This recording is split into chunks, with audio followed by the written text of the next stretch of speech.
उस्मान हादी की मौत के बाद बांग्लादेश में हिंसक प्रदर्शन, मीडिया दफ्तरों में लगाई गई आग। नमस्कार, मैं हूं आपके साथ आयुषी गुप्ता। पिछले हफ्ते गोली लगने से जुलाई विद्रोह के एक प्रमुख नेता और इंकलाब मंच के प्रवक्ता शरीफ उस्मान हादी की मौत के बाद पूरे बांग्लादेश में बड़े पैमाने पर विरोध प्रदर्शन शुरू हो गए हैं। उस्मान हादी की 6 दिनों तक जीवन के लिए संघर्ष करने के बाद गुरुवार रात सिंगापुर के एक अस्पताल में इलाज के दौरान मौत हो गई। पिछले सप्ताह अज्ञात बंदूकधारियों ने हादी के सिर में गोली मार दी थी, जिससे वो गंभीर रूप से घायल हो गए।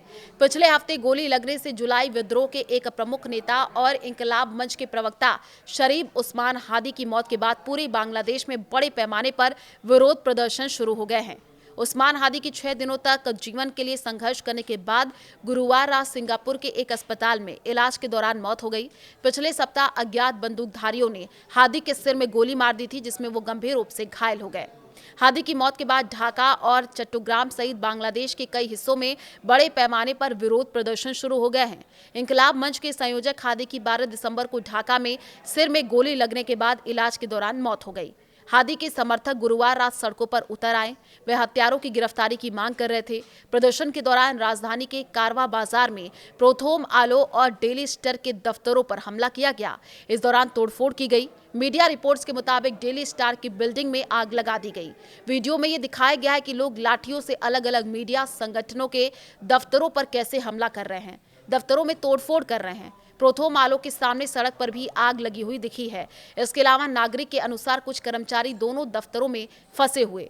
कुछ प्रदर्शनकारियों ने कथित तौर पर ढाका में बांग्ला अखबार प्रोथोम एलो के दफ्तर पर हमला किया। खबरें आई हैं कि प्रदर्शनकारियों ने दफ्तर के बाहर आग लगा दी, जिससे कुछ पत्रकार इमारत में फंस गए। न्यूज एजेंसी की तरफ से एक दावा किया गया है कि चश्मदीद के हवाले से ये बताया गया है कि जो प्रदर्शनकारी हैं रात करीब 11 बजे प्रोथोम आलो के दफ्तर पहुंचे, बाद में इमारत को घेर लिया।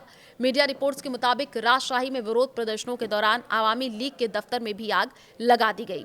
हालात बिगड़ने पर मुख्य सलाहकार मोहम्मद यूनुस ने लोगों से कानून व्यवस्था बनाए रखने का आग्रह किया है। वादा किया है कि हादी के हत्यारों के खिलाफ सख्त कार्रवाई की जाएगी। और गुरुवार देर रात देश को संबोधित करते हुए यूनुस ने यह कहा है कि उनकी सरकार हत्यारों के प्रति कोई नरमी नहीं बरतेगी। यूनुस ने कहा कि मैं सभी नागरिकों से ईमानदारी से आग्रह करता हूं कि धैर्य और संयम बनाए रखें। कानून प्रवर्तन एजेंसी और अन्य संबंधित संगठनों को पेशेवर तरीके से जांच करने का मौका दे। यूनुस ने शनिवार को एक दिन के राजकीय शोक की भी घोषणा की है। कहा है कि देश का राष्ट्रीय ध्वज सभी सरकारी, अर्ध सरकारी, स्वायत्त कार्यालय, शैक्षणिक संस्थान, सरकारी और निजी इमारत और विदेशी में बांग्लादेश मिशनों में आधा झुका रहेगा। अब तक बांग्लादेश पुलिस ने मुख्य संदिग्ध के परिवार को गिरफ्तार कर लिया है। उसकी पहचान फैसल करीम मसूद के रूप में हुई है। सरकार ने हादी के हत्यारों के बारे में जानकारी देने वाले किसी भी व्यक्ति को 50 लाख टका का इनाम देने की घोषणा की है।